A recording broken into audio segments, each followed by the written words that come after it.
सह्याद्री की इन विशाल पर्वतमालाओं को देखिए, उगते हुए सूरज की ये सुनहरी किरणें और ये अभेद्य किला। आज के इस ऐतिहासिक विश्लेषण में हम किसी आम विषय पर चर्चा नहीं कर रहे हैं। आज हम इतिहास के उस पन्ने को जीकर देखेंगे जो वीरता, साहस और स्वतंत्रता की सबसे बड़ी गाथा है। जरा उस दृश्य की कल्पना कीजिए। एक महान योद्धा जो अपने घोड़े पर सवार हैं, हाथ में चमकती हुई तलवार है और पीछे उनकी बहादुर सेना। मराठा साम्राज्य की ये वो संस्थापक हैं जिनके नाम मात्र से आज भी रोंगटे खड़े हो जाते हैं और फिजाओं में हर हर महादेव का नाद गूंजने लगता है।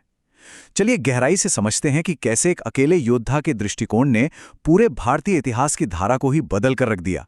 जब भारत पर अत्याचार पड़ रहा था, तब सह्याद्री की धरती से एक शेर उठा, छत्रपति शिवाजी महाराज, जिसने स्वराज्य का सपना देखा और उसे सच कर दिखाया।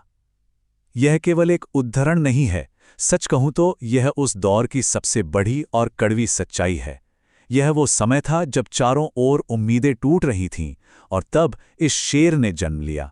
एक ऐसा जन्म जिसने आने वाली कई सदियों के लिए हमारी स्वतंत्रता और स्वाभिमान की मजबूत नींव रख दी।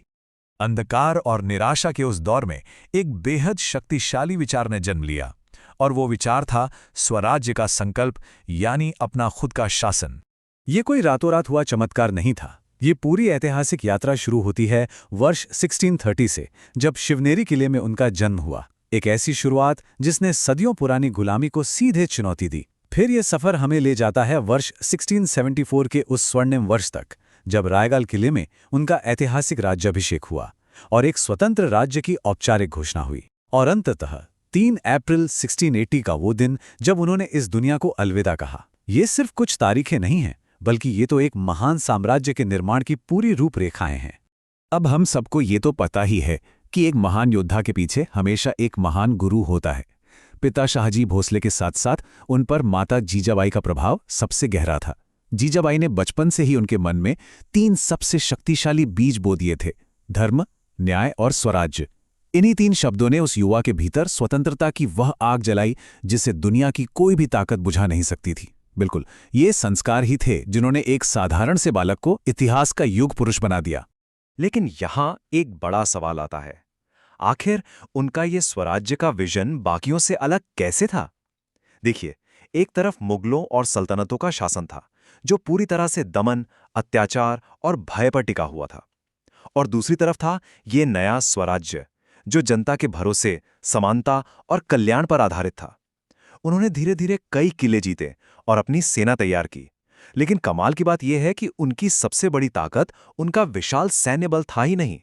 उनकी असली ताकत थी उनकी बुद्धिमानी, उनकी तेज रणनीति और सबसे बढ़कर अपनी आम जनता का उन पर अटूट भरोसा। और अब आते हैं सैन्य इतिहास के सबसे रोमांचक अध्याय पर, गुरिल्ला युद्ध और रणनीति। क्योंकि जब एक विशालकाय दुश्मन सामने खड़ा हो तो उसे केवल ताकत से नहीं बल्कि तेज दिमाग से जीता जाता है। तो ये गुरिल्ला युद्ध पद्धति आखिर है क्या? आसान शब्दों में कहें तो ये एक सामरिक युद्ध रणनीति है जो गति यानी स्पीड और दुश्मन पर अचानक किए गए आश्चर्यजनक हमलों पर निर्भर करती है। उन्होंने सह्याद्री के पहाड़ों, घने जंगलों और वहां के जटिल भूगोल का इस्तेमाल अपने सबसे बड़े हथियार के रूप में किया। सोचिए, दुश्मन जब तक संभलता तब तक हमला हो चुका होता था और सेना सुरक्षित वापस लौट भी चुकी होती थी। ये बुद्धि की संख्या बल पर सबसे बड़ी और ऐतिहासिक जीत थी। इस रणनीति का वास्तविक प्रमाण हमें उन ऐतिहासिक युद्धों में मिलता है। पहला है अफजल खान का सामना, जहां बागनख का उपयोग केवल शारीरिक ताकत की नहीं बल्कि तेज बुद्धिमानी की एक अचूक जीत थी। एक विशालकाय दुश्मन को उसी के बिछाए जाल में कैसे फंसाना है, ये उसका सबसे बेहतरीन उदाहरण है। और दूसरा है सिंघड़ का युद्ध, जहां वीर तानाजी मालुसरे का सर्वोच्च बलिदान और अचूक रणनीति का बेजोड़ संगम हमें देखने को मिलता है। सच में ये घटनाएं इस बात का पक्का सबूत हैं कि कैसे सही समय पर सही रणनीति बड़े से बड़े खतरे को भी हमेशा के लिए खत्म कर सकती है। इतने कड़े संघर्षों और अनगिनत बलिदानों के बाद अब आता है इतिहास का सबसे राजसी और गौरवशाली क्षण, छत्रपति का राज्याभिषेक। एक ऐसा स्वतंत्र प्रशासन जो अब किसी भी विदेशी सत्ता के अधीन नहीं था। वर्ष 1674 ये भारतीय इतिहास के सबसे महत्वपूर्ण और स्वर्णिम वर्षों में से एक माना जाता है। इसी वर्ष रायगढ़ के भव्य किले में पूरे विधि विधान और शाही शान शौकत के साथ उनका राज्याभिषेक हुआ। ये वह ऐतिहासिक दिन था जब उन्हें वो महान उपाधि मिली जिसने उन्हें हमेशा के लिए अमर कर दिया, छत्रपति।